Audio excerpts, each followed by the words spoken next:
Modern युग की सुविधा के साथ हम सब इकट्ठे हुए हैं। इस महान ग्रंथ को समझना, प्राथमिक स्थिति में बोलना और सुनना, लेकिन धीरे धीरे जैसे अभ्यास हमारा आगे बढ़ते जाएगा, हमारी पूरी सिस्टम में ये प्रकाश, गीता का प्रकाश, उसकी सुगंध फैल जाएगी। और धीरे धीरे अभ्यास कर रहे, एक एक श्लोक करके इसमें भरा हुआ रस इस ग्रंथ में महर्षि वेदव्यास की कलम और संवाद के रूप में प्रथम ही धृतराष्ट्र और संजय मंत्री थे हस्तिनापुर के,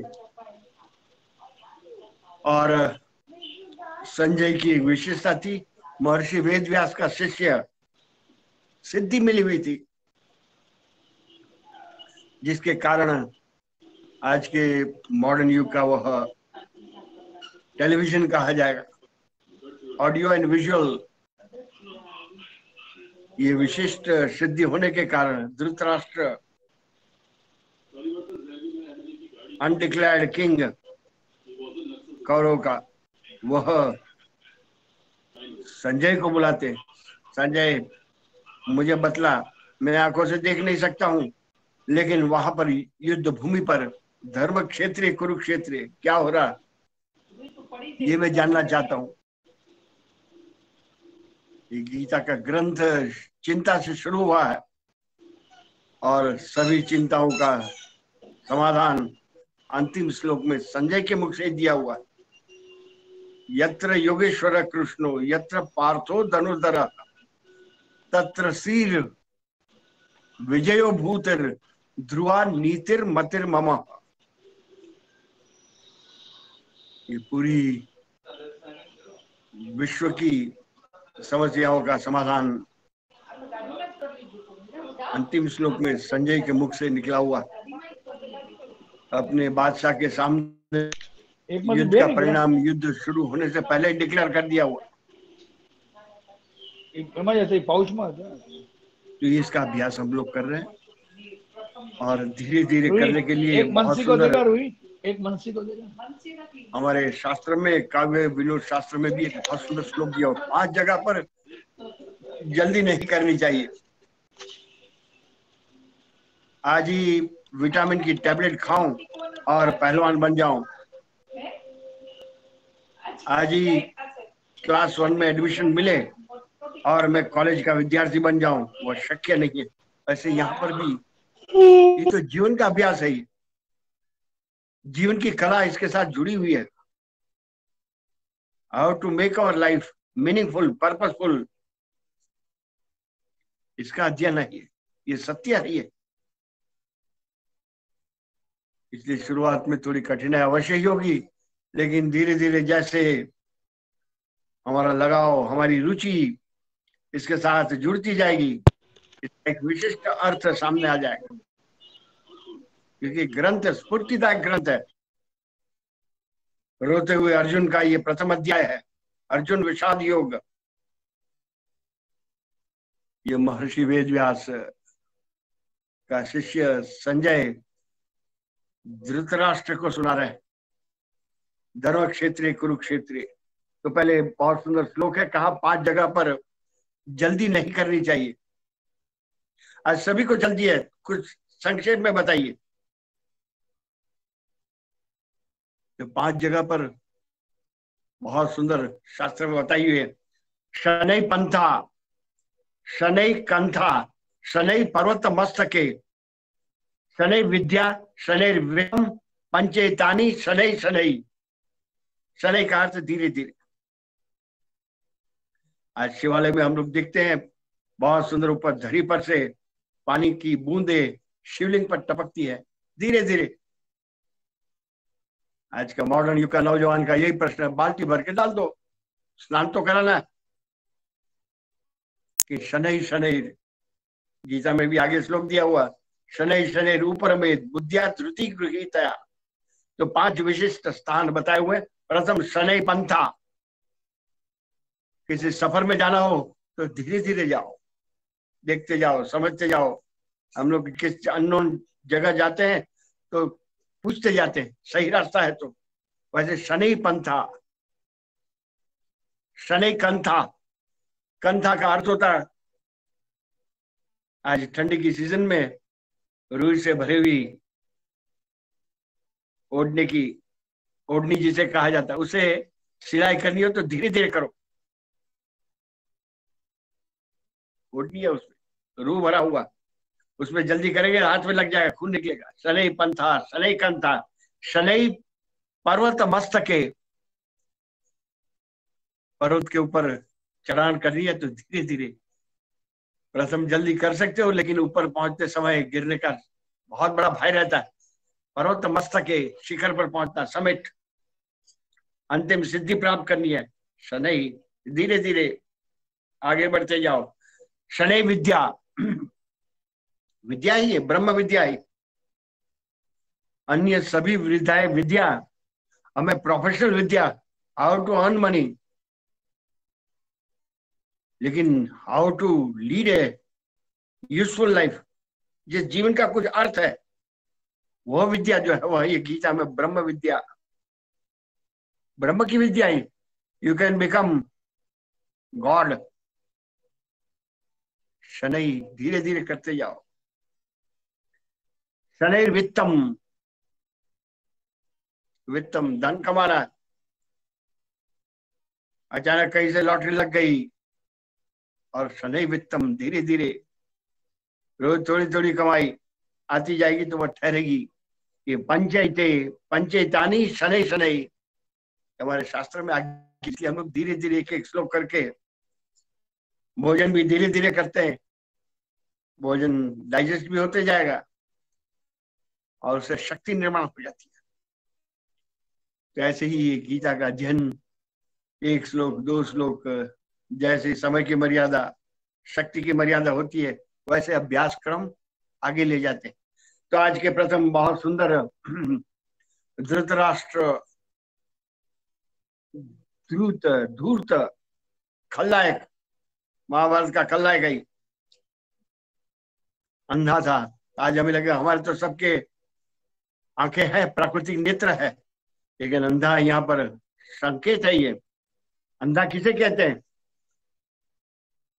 जीवन का जो चिंतन नहीं, चिंता नहीं जीवन के बारे में, यह अमूल्य जीवन मिला हुआ, वह नहीं है। तो आज के युग में ऐसा धृतराष्ट्र है या नहीं, ये प्रश्न। आज के युग में धन, उद्योग, व्यापार एवं भौतिक संपत्ति और वैभव, ये सभी ही सर्वस्व है, जीवन का अर्थ है, ये समझने वाले सभी अंधे हैं, धृतराष्ट्र के पुजारी। राष्ट्र का अर्थ ही वैभव, वैभव ही सब कुछ है। इसलिए हमारे यहाँ लक्ष्मी पूजन के साथ, नारायण के साथ, लक्ष्मी नारायण की पूजा होती है, लक्ष्मी वैभव है, लेकिन नारायण के साथ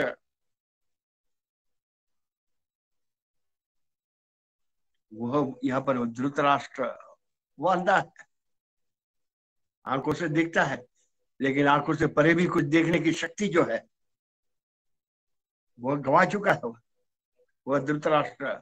और वैसे ही इनकी पत्नी गांधारी, बहुत उच्च कक्षा, पतिव्रता स्त्री, लेकिन हमारी भारतीय स्त्री का परिचय सह धर्मचारिणी, धर्म के चरने के लिए, चरना हमारे धर्म के लिए गति जिसके है उसमें साथ देने वाली। आज धर्म में गति चली गई है, कुछ न करना वही धर्म है, कुछ मत खाओ, ऑफिस मत जाओ, बाहर मत जाओ, ये गति नहीं है, अगतिक हो गया है।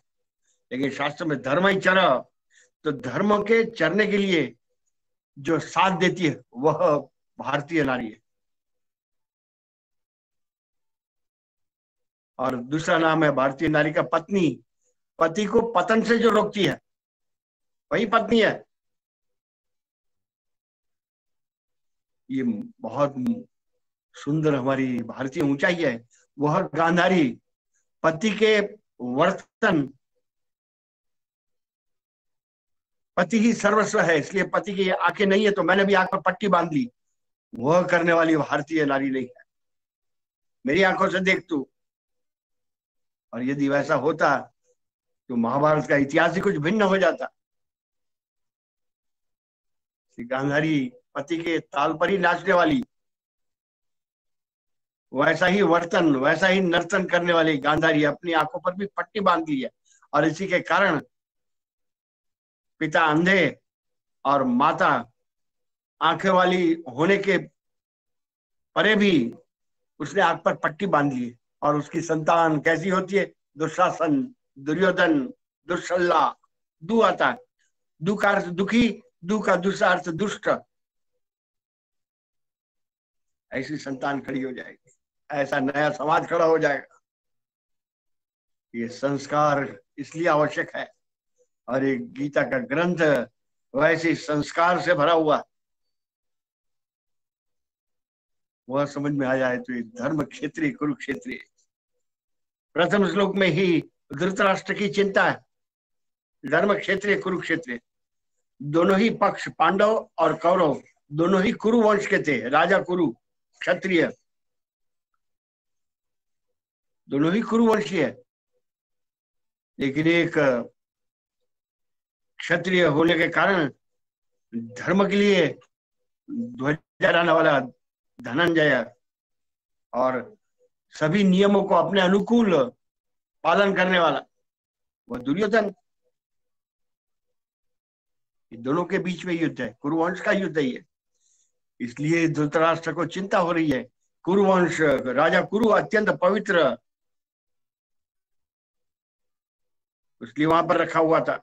ये कुरुक्षेत्र, यहाँ पर क्षत्रिय जो भी लड़ाई करेंगे यहाँ पर करेंगे। और यहाँ पर प्रत्येक समय धर्म की विजय हुई है, इसी के कारण चिंता है।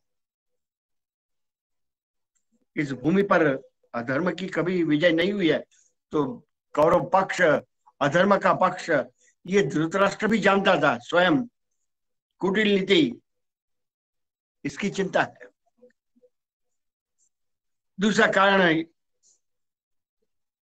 धृतराष्ट्र की चिंता का, धृतराष्ट्र ये जानना चाहते थे कि अर्जुन पर कुछ परिणाम हुआ क्या, क्योंकि युद्ध से पहले संधि का प्रस्ताव भेजा हुआ था, धर्म उपदेश संजय के द्वारा। बहुत ही सुंदर तत्व ज्ञान से भरा हुआ धृतराष्ट्र ने संदेश भेजा हुआ था कि कौरव और पांडव दोनों ही आपस में झगड़ कर समाप्त हो जाएंगे, और जिसके लिए युद्ध कर रहे हैं वो कोई भी साथ नहीं ले जाएगा। लेकिन धृतराष्ट्र खलनायक था, उसकी भाषा ही लुभावनी होती है। और वहां उस सभा में संजय संधि का प्रस्ताव लेकर आया था, तब वहां पर कैवर्तक केशव बैठे हुए थे। तुरंत युधिष्ठिर तो पिघल गया था, बोला बात तो सच्ची है, काका जी का संदेश मानना चाहिए। वह परिणाम देखना चाहता था धृतराष्ट्र, कि वह संधि के जो उपदेश भेजा हुआ था उस परिणाम का कुछ यहाँ पर किम कुर्वत संजय दिखता है, कुछ प्रभाव। वहां केशव बैठे हुए थे, केशव ने तुरंत कहा हुआ ये तत्वज्ञान उपदेश जो है बहुत ही सुंदर है, इसका पालन, इसकी शुरुआत जहां से आया संदेश वहां से शुरुआत कर लो, हम तैयार है मानने के लिए। उसे ही स्वाध्याय कहा जाता है। प्रथम स्वविकास और फिर सहविकास। स्वविकास मेरा ही विकास होना चाहिए, और फिर सहविकास, उसे ही कर्मयोग, एक सांख्य योग, एक कर्म योग, वो भूमिका के साथ संजय को वापस भेजा हुआ था। और साथ में ये भी कहा हुआ था, संजय मैं ये संधि की प्रस्तावना लेकर मैं स्वयं आ रहा हूं। पांडवों ने कोई प्रस्ताव नहीं रखा हुआ था, मैं स्वयं आ रहा हूं। इसके पीछे भी बहुत महत्व का साइकोलॉजिकल कारण था। महाभारत का ग्रंथ, आज ये धर्म के सभी ग्रंथ हमने मंदिर में संकुचित ताला बंद कर रखे हुए, स्टोर हाउस, बाहर मत निकालो, जीवन के लिए उपयोगी नहीं है, क्योंकि ये प्रोफेशन नहीं है। और जहां बाहर निकालते हैं तो प्रोफेशनल, स्वयं वैसा बनना है। वही कृष्ण का उपदेश, स्वाध्याय तुम वहीं से शुरू करो। तुम्हारे मुंह में सिगरेट है और दूसरे को कहते हो cigarette smoking is injurious to health, वो मानेगा कोई क्या? वो भी वही करेगा। ये बहुत सुंदर धर्म क्षेत्रीय कुरुक्षेत्रीय समवेता युयुत्सव धृतराष्ट्र की चिंता का तीसरा कारण था। वह जानता था धृतराष्ट्र कि इस युद्ध में कौरवों को कुछ मिलना नहीं है। युद्ध में विजयी भी हो जाए तो हस्तिनापुर का राज्य हाथ में ही था, और यदि पराजित हो जाए तब गंवाना था। वही भूमिका आज हमारे भारत के इतिहास की, अंग्रेज, ब्रिटिश, जब यहाँ पर आजादी की लड़ाई चल रही थी तब अंग्रेजों को कुछ खोना नहीं था, क्योंकि उनके हाथ में तो सत्ता थी। और इसी के कारण धृतराष्ट्र को चिंता थी युद्ध रुक जाए, न हो, और भेजे हुए उपदेश का परिणाम संधि कुछ न लेकर संधि हो जाए। इसलिए समवेता युयुत्सव मामका पांडवाश्चैव, मेरे और पांडुपुत्र इस युद्ध भूमि पर क्या कर रहे हैं, वहां क्या करने आए थे? ये प्रश्न का अर्थ यही है कि धृतराष्ट्र चिंता में है। युद्ध रुकने के लिए वह देख रहा है कि कहीं पर भी परिणाम आता है क्या, युद्ध किसी तरह से रुक भी जाए। और वह अच्छी तरह से जानता था अर्जुन अकेला ही कौरव सेना के लिए बहुत बड़ा भय और निश्चित पराजय। इसलिए चिंता से शुरुआत हुई। और माम का पांडवाश्चैव, धृतराष्ट्र ताऊ जी बड़े थे, उनको तो दोनों ही पांडु पुत्र और अपने पुत्र सभी के प्रति माम का ही शब्द प्रयोग करना चाहिए था। लेकिन विषमता आ गई मेरे और पराये दूसरे के, राग और द्वेष, राग में मेरे और द्वेष में पराये, वो भूमिका के साथ प्रथम श्लोक हम लोग देख रहे थे। आज दूसरे श्लोक में बहुत ही सुंदर वर्णन है धर्म क्षेत्रीय कुरुक्षेत्र। संजय इसका उत्तर देते हुए दूसरे श्लोक में दृष्ट्वा तु पांडवानीकम, और सुंदर शब्द का भी प्रयोग किया हुआ है। राजा को देखने के लिए कह रहे हैं। देखिए आप,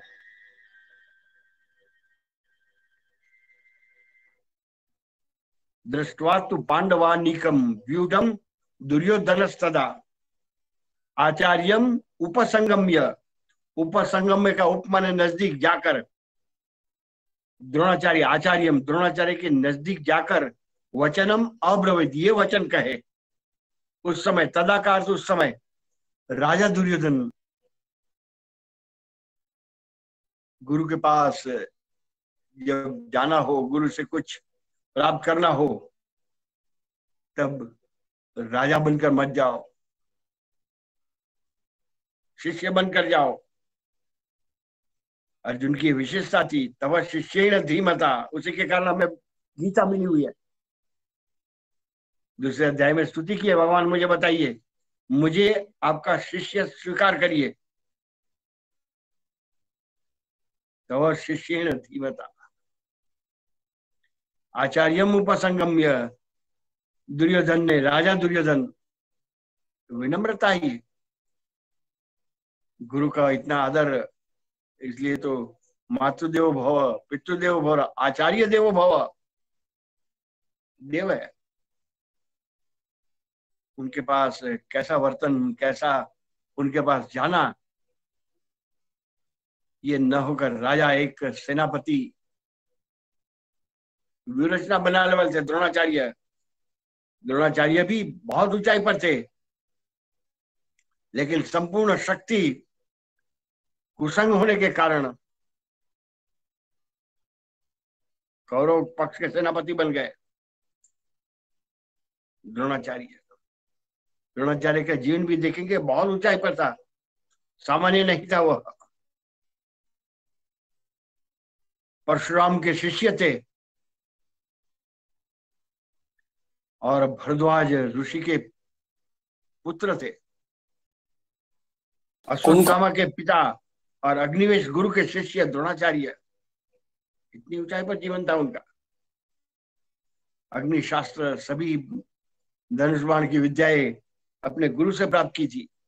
वह आचार्यम उपसंगम्य, आचार्य के पास नजदीक जाकर, ये दुर्योधन दृष्टवा तो पांडवानिकम, ये आचार्य व्यूढ़म, ये आप देखिए व्यू रचना, शत्रुओं को कैसे परास्त करना, इसके लिए मिलिट्री में आज भी व्यू रचना बनाई जाती, how to attack and gain victory over the enemy.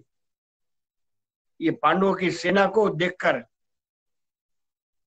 View, सुंदर व्यू बनाया हुआ था, वह देखकर दुर्योधन, राजा दुर्योधन, क्योंकि जैसे धृतराष्ट्र खलनायक था, वैसे उसका पुत्र भी बहुत बड़ा खलनायक था दुर्योधन, जिसके कारण महाभारत युद्ध खड़ा हुआ। उसके पास जाकर ये वचन कहा होगा, तीसरा श्लोक का, यहाँ पर भी बहुत सुंदर साइकोलॉजी का परिणाम है। आज सभी विद्या सीखते हैं स्कूल में, लेकिन गीता, ये सभी शास्त्र इसमें छिपे हुए हैं। वह सामने लाने वाला, वह निकालने वाला और हमारे जीवन के साथ उसका अर्थ बतलाने वाला, वही सदगुरु का स्थान है। जगत गुरु है ये। तो संक्षेप में देखेंगे, पश्यताम पांडुपुत्राणाम, ये आचार्य धीमता शिष्येण, आपके बुद्धिमान शिष्य द्रुपद पुत्र ने व्यू देखा हुआ, प्लानिंग किस तरह से सैन्य को सजाया हुआ था, ऐसा व्यू, सुंदर व्यू बुद्धिपूर्वक जो बनाया गया था, जिसके कारण दुर्योधन को लगा कि हमारी सेना संख्या में अधिक होने पर भी ये पांडवों की सेना अधिक दिखती है। व्यू रचना वैसे सजाया हुआ था। बुद्धिमान शिष्य व्यूढ़ाम, व्यू आकार खड़ी की हुई पांडु पुत्राणाम, इस महतीम चमुम, महतीम का अर्थ बड़ी भारी, बहुत बड़ी दिख रही है। 11:7 ये रेशो में न्यूमेरिकली विभाजन था। ये पांडवों की सेना में 7 रेशियो के देखेंगे और वहां पर 11, वह रेशियो में पांडु पुत्रों की इस बड़ी भारी महतीम चमुम का अर्थ सेना को, पश्य देखिए, पांडवों की बड़ी भारी सेना को देखिए। लेकिन यहाँ पर एक सुंदर शब्द द्रुपद पुत्रेण, आपके बुद्धिमान शिष्य द्रुपद पुत्रेण, व्यंग है। गुरु की दिल्ली की उड़ाई है, व्यंग के बाण छोड़े हुए। आपने गुरुदेव अच्छे अच्छे शिष्य तैयार किए हुए, और उनमें से एक बाण के रूप में आपका शिष्य आपकी गर्दन काटने के लिए, आपकी सेना को परास्त करने के लिए कैसा भी रचा हुआ। बुद्धिमान शिष्य, कैसी बुद्धि चलाई है। द्रोणाचार्य सामान्य गुरु नहीं थे, उन्होंने द्रुपद पुत्र न धृष्टद्युम्न, उसको भी वैसे ही विद्या सिखाई थी जैसे अर्जुन को, और वह जानते थे ये द्रुपद पुत्र है ना, राजा द्रुपद उसका पुत्र है, शत्रु का। उसके साथ सभी हम जानते हैं, इसलिए यहाँ पर उल्लेख करना आवश्यक नहीं है। द्रुपद और द्रोणाचार्य दोनों मित्र थे स्कूल टाइम, और वहां पर द्रोणाचार्य का इतना प्रभाव होने के कारण राजा द्रुपद ने, जब राज्य गद्दी पर बैठेगा तब आधा राज्य अपने मित्र द्रोणाचार्य को देगा, लेकिन जब द्रोणाचार्य गए हुए हैं तब वहां उसको अपमानित करके निकाल दिया गया। उसका पुत्र, उसे भी वैसे ही विद्या सिखाई। और द्रोणाचार्य ये भी जानते थे कि धृष्टद्युम्न और द्रौपदी दोनों राजा द्रुपद ने यज्ञ करके द्रोणाचार्य को मारने के लिए वरदान के रूप में मिले हुए थे। मृत्यु का कारण धृष्टद्युम्न, और अंत में हम लोग जानते ही क्या हुआ परिणाम। तो यह व्यंग है आपके बुद्धिमान शिष्य, कैसी विद्या आपने दी है गुरुदेव। देखिए आपके विद्यार्थी कैसे बुद्धि चला रहे हैं, आपको ही मारने के लिए आपकी सिखाई हुई विद्या, शस्त्र विद्या का प्रयोग कर रहे हैं। और द्रुपद एक दुर्योधन का भी यहाँ पर साइकोलॉजिकल कारण था मानव शास्त्र की दृष्टि से। दुर्योधन के मन में ये बैठी हुई थी विचारधारा कि भले ही द्रोणाचार्य हमारे पक्ष में सेनापति रहे, लड़ते रहेंगे, लेकिन अर्जुन के लिए सॉफ्ट कॉर्नर, अर्जुन को नहीं मारेंगे। अन्यथा सभी राजकुमार द्रोणाचार्य के शिष्य थे, 5 पांडव और 100 कौरव, लेकिन अर्जुन की विशेषता कुछ भिन्न नहीं थी। अर्जुन ने सिर्फ क्लासरूम में जो सिखाया उसका ही अध्ययन नहीं किया हुआ, होमवर्क भी वैसा ही किया हुआ। आज हमारे सभी स्कूल में क्लास वर्क प्लस होमवर्क। गुरुदेव के पास प्रश्न की, वो जिज्ञासा की है, गुरुदेव मैं ये नहीं समझ रहा हूं, और कैसे समय निकालता था। ये भी थोड़ा संक्षेप में देख ले, कैसी ऊंचाई है दोनों दुर्योधन और धनंजय अर्जुन में। आश्रम में सभी राजकुमार को पानी भरने के लिए घड़ा लेकर जाना था, और आश्रम में सभी के लिए पानी की व्यवस्था करनी थी। तो एक एक घड़ा लेकर जाते थे, नदी में पानी लेकर आते थे। यहाँ पर और इतने सारे शिष्य थे तो एक एक के नंबर आने में कुछ समय लगता था। वह समय अर्जुन घड़ा अपना आश्रम में रखकर गुरुदेव के पास आ जाता और वहां से विशिष्ट जिज्ञासा के रूप में कई प्रश्न करता। ये बचा हुआ टाइम, टू सेव टाइम, ये अमूल्य ग्रंथ हमारे पास समय नहीं है। ऐसा जब कोई व्यक्ति बोलता है तब दुर्योधन का स्मरण। और धनंजय, गुरुदेव मैं ये नहीं समझाऊं, ये बताइए। ऐसे प्रश्न करने वाले के प्रति दुर्योधन के मन में स्पष्ट बैठा हुआ था कि भले ही द्रोणाचार्य हमारे कौरव पक्ष के सेनापति, लेकिन वह कभी अर्जुन के सामने दिल खोलकर युद्ध नहीं करेंगे। इसलिए उकसा रहा। आपका शत्रु द्रुपद है, उसका पुत्र धृष्टद्युम्न है।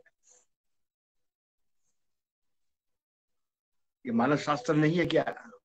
क्योंकि गीता का ग्रंथ सभी शास्त्र का संकलन है। लेकिन हमने एक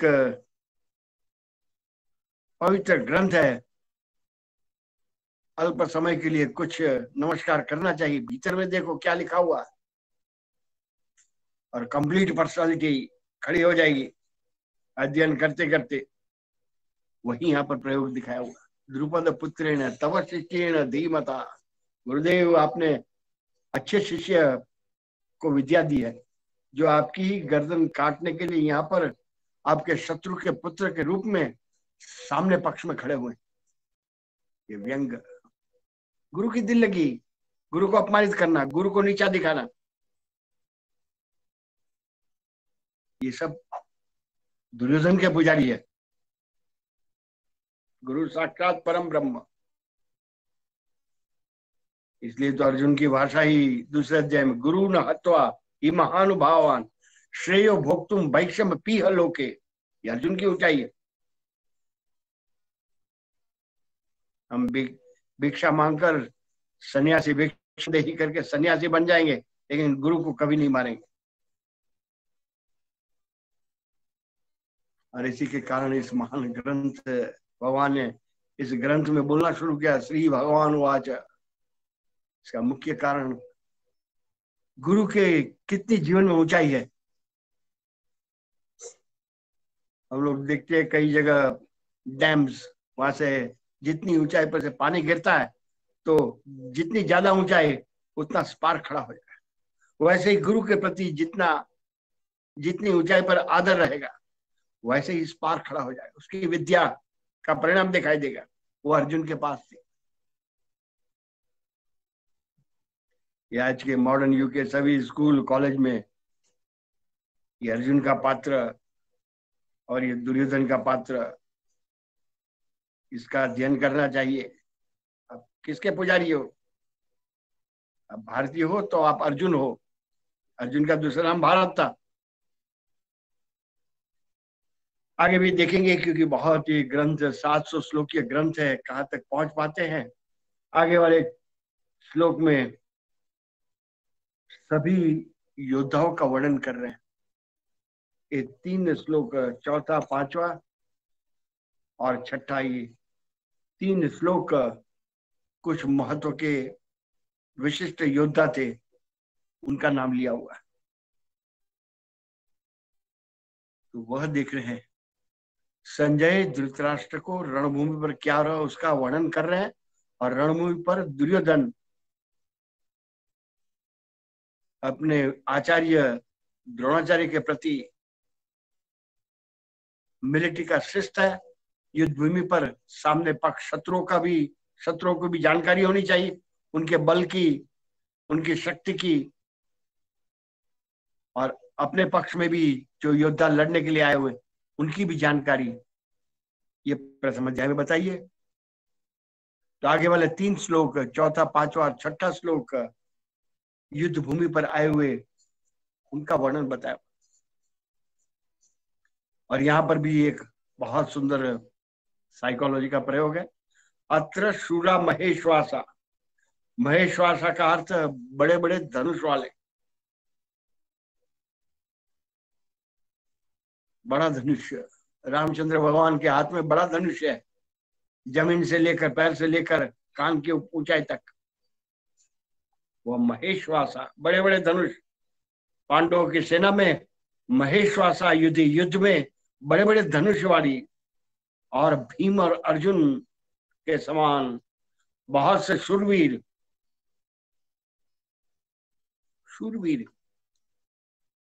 का अर्थ शोर भी करने वाले और वीरता से लड़ने वाले।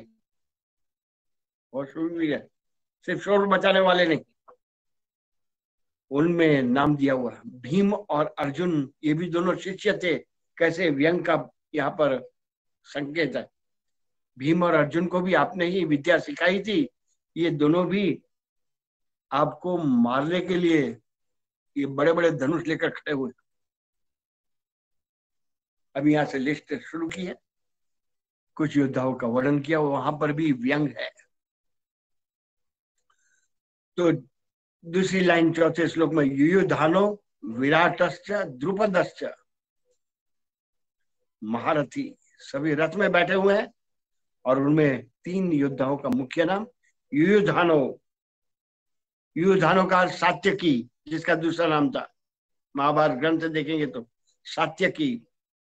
विराट राजा, विराट प्रदेश के राजा। और द्रुपद, यहां पर भी उकसारा ताकि क्रोधित होकर द्रोणाचार्य पांडव सेना को पराजित कर दे। और साथ में व्यंग बाण के रूप में प्रथम दिया युयुधाना, सात्यकी। सात्यकी महाभारत में वर्णन है, अर्जुन का शिष्य था। सात्यकी ने अर्जुन से धनुष बाण की विद्या प्राप्त की थी। अर्जुन गुरु था। और यहाँ पर बहुत स्पष्ट कैसा इशारा किया हुआ, युयुधान वह यादव सेना में, उनको जाना चाहिए था। क्योंकि कृष्ण ने विभाजन किया हुआ था, मेरे साथ रहेंगे या मेरे सेना को चाहिए, दोनों में से चुनाव।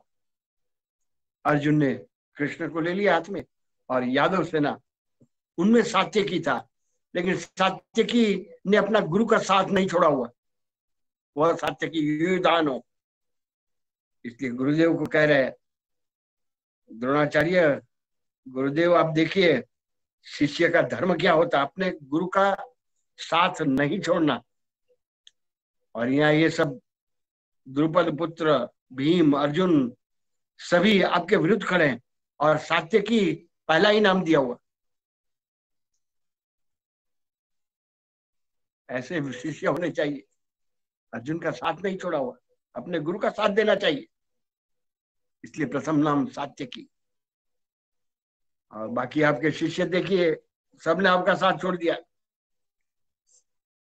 ताकि द्रोणाचार्य क्रोधित होकर अपनी संपूर्ण धनुर्विद्या पांडवों को पराजय करने में लगा दे। क्योंकि भीतर में भाई बैठा हुआ, द्रोणाचार्य सॉफ्ट कॉर्नर, नहीं मारेंगे कभी नहीं।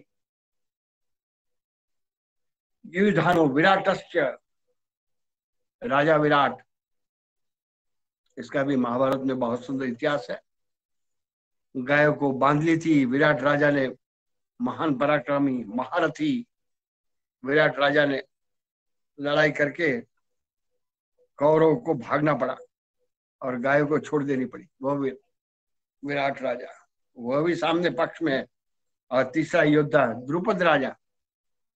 अब यहाँ पर भी बहुत सुंदर शब्द का प्रयोग है, युधानो, ये भी संकेत है। और द्रुपद राजा, ये भीतर में शत्रु के प्रति वैर भाव खड़ा हो जाए, क्रोधित हो जाए, इसलिए बार बार ऐसे इशारा करके द्रोणाचार्य को, अभी उनको लगेगा ये तो पूरी लिस्ट ही बना रहा, मुझे उकसा रहा, ये नहीं समझ में आ जाए, इसलिए बीच में विराट राजा का नाम लिख दिया। युधानो विराटश्च द्रुपदश्च महारथी, ये तीनों महारथी। द्रुपद राजा, राजा द्रुपद अपमानित किया हुआ था, इसलिए वह अपमान का यहाँ पर चित्र खड़ा करके क्रोधित करना चाहता है द्रोणाचार्य को, ताकि संपूर्ण शक्ति से कौरवों की विजय प्राप्त करवा दे। इतना सुंदर है, एक एक श्लोक में अर्थ भरा हुआ। आगे वाला श्लोक का भी कुछ देखकर आज समाप्ति करेंगे। दृष्ट केतु चेकितान, दृष्ट केतु, दृष्ट केतु शिशुपाल का पुत्र, 100 बार भगवान को गाली दी और भरी सभा में सुदर्शन चक्र से शिशुपाल का मस्तक अलग कर दिया हुआ। उसका पुत्र, वो कह रहे हैं, और शिशुपाल का पुत्र जिसने कृष्ण ने शिशुपाल अपने पिता को मारा था, उसके पक्ष में जाकर खड़ा हुआ, दृष्ट केतु।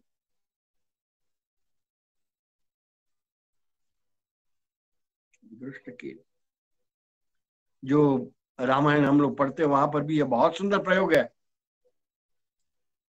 ये स्टोरी बुक नहीं है, क्योंकि लिखने वाले, ये ग्रंथ में वर्णन करने वाले जीवन की ऊंचाई प्राप्त कर चुके हैं। वह संत तुलसीदास, महर्षि वाल्मीकि, वो मनोरंजक कहानियां गढ़ने वाले नहीं थे, जीवन को मनोहर बनाने वाले थे। भरी सभा में अंगद जब आता है तब रावण कहता है, तेरे पिता को मारने वाले का तू साथ दे रहा, वाली का पुत्र है तू मेरे पक्ष में आ जा, फोड़ने का प्रयत्न। यहाँ पर भी वही दृष्ट केतु, शिशुपाल का पुत्र दृष्ट केतु सामने पक्ष में है, उसी पक्ष में जिसमें कृष्ण थे, जिन्होंने शिशुपाल का मृत्यु के कारण, शिशुपाल कृष्ण को नहीं समझ सके और उनके विरोध में ही गालियां देते थे। नाम बहुत सुंदर, मुंह में राम बगल में चूड़ी वाले थे। शिशुपाल का अर्थ है कि शिशु माने चाइल्ड, पालक करने वाले, यानी कि उस समय चिल्ड्रंस वेलफेयर सोसाइटी, उसके प्रेसिडेंट वही शिशुपाल है, बालक की देखरेख करने वाले, वह शिशुपाल। उसको मारने वाले कृष्ण, उसके पक्ष में पांडवों के साथ, कृष्ण के साथ धृष्टकेतु खड़े हुए। चेकिताना, दूसरा योद्धा। एक एक योद्धा का भी इतना सुंदर महत्व है, क्योंकि गीता में भगवान श्री भगवान वाच दूसरे अध्याय में अशोच्यान अन्वशोचस्तम प्रज्ञा वादांश भाषसे, यहां से शुरू होता है। देखिए प्लेटफॉर्म, उपसंहार, वास्तविक भूमिका जब तक तैयार नहीं होगी तब तक ये समझ में नहीं आएगा। इसलिए आवश्यक है प्रथम अध्याय में रोना ही अर्जुन का। अर्जुन विषाद योग नाम ही है, और अंत में तो कह दिया भगवान मुझे नहीं लड़ना, न योच्य। ये आपके विचारधारा, आपकी विचारधारा के कारण ये सब टेररिस्ट है, मैं मान्य करता हूं, लेकिन मैं लड़ूंगा नहीं।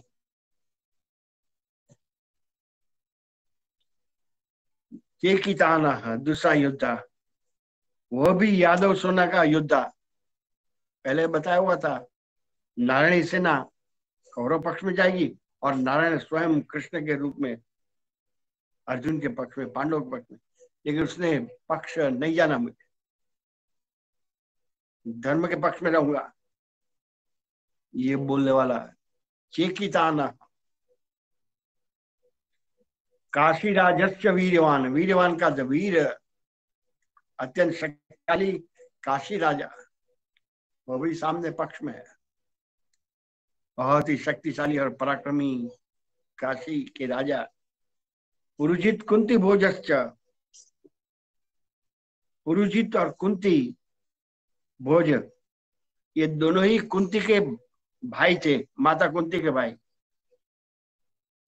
यानी कि कौरव और पांडव दोनों के मामा लगते हैं, अर्जुन के मामा थे दोनों ही, पुरुजित और कुंती भोज।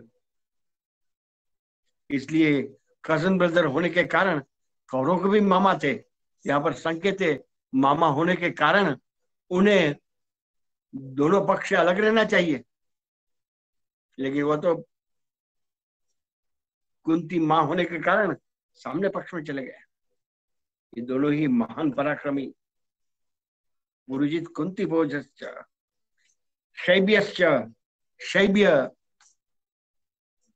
युधिष्ठिर के ससुर, फादर इन लॉ शैब्य।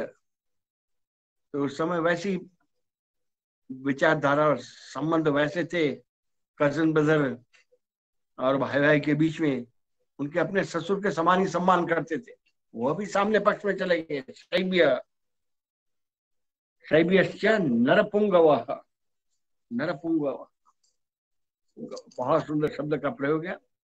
मनुष्य में श्रेष्ठ, ये सभी के नाम दिए हुए, धृष्टकेतु, चेकितान, काशीराज, पुरुजित, कुंती भोज, 5 योद्धाओं के नाम दिए। वो मनुष्य के श्रेष्ठ शैब्य, और छठा नाम शैब्य दिया हुआ। आज यहाँ पर ही समाप्ति करेंगे। बहुत ही सुंदर आगे भी दिया हुआ, युधामन्युश्च विक्रांत, पांडव सेना के और भी योद्धाओं का वर्णन 6ठे श्लोक में किया हुआ। लेकिन हमारी समय हमें कुछ संकेत कर रहा है, मर्यादा में रहकर ही आज फिर से प्रथम 5 श्लोक मैं यह गाते जाता हूँ। आप भी साथ में गाते जाएं, और अंत में गुरु को नमस्कार करके आज का ये समय पूरा करेंगे।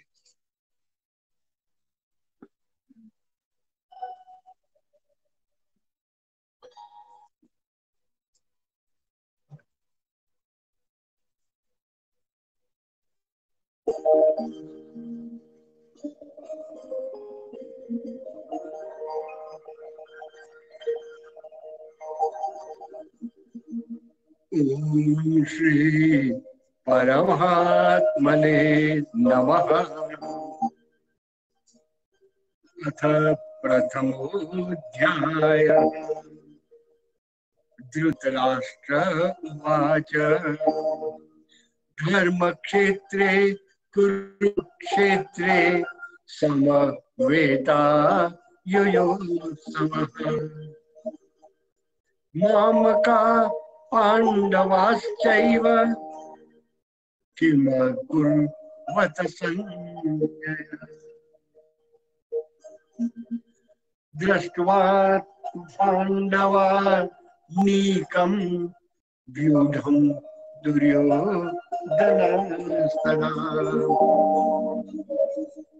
आचार्यम् उपसंगम्य राजा वचनम् अब्रवीत् पश्येतां पाण्डुपुत्राणाम् आचार्य महती व्यूढां द्रुपदपुत्रेण तव शिष्येण धीमता अत्र शूरा महेश्वासा भीमार्जुनसमायुधि युयुधानो विराटश्च द्रुपदश्च महारथी धृष्टकेतुश्चेकितानः काशीराजश्च वीर्यवान् पुरुजित कुन्ती भोजश्च शैब्यश्च नरपुंगवान् वसुदेवसुतं देवं कंस चाणूरमर्दनम् देवकी परमानन्दं कृष्णं वन्दे जगद्गुरुम् गुरुर्ब्रह्मा गुरुर्विष्णुः गुरुर्देवो महेश्वरः गुरुः साक्षात् परं ब्रह्म तस्मै श्री गुरवे नमः।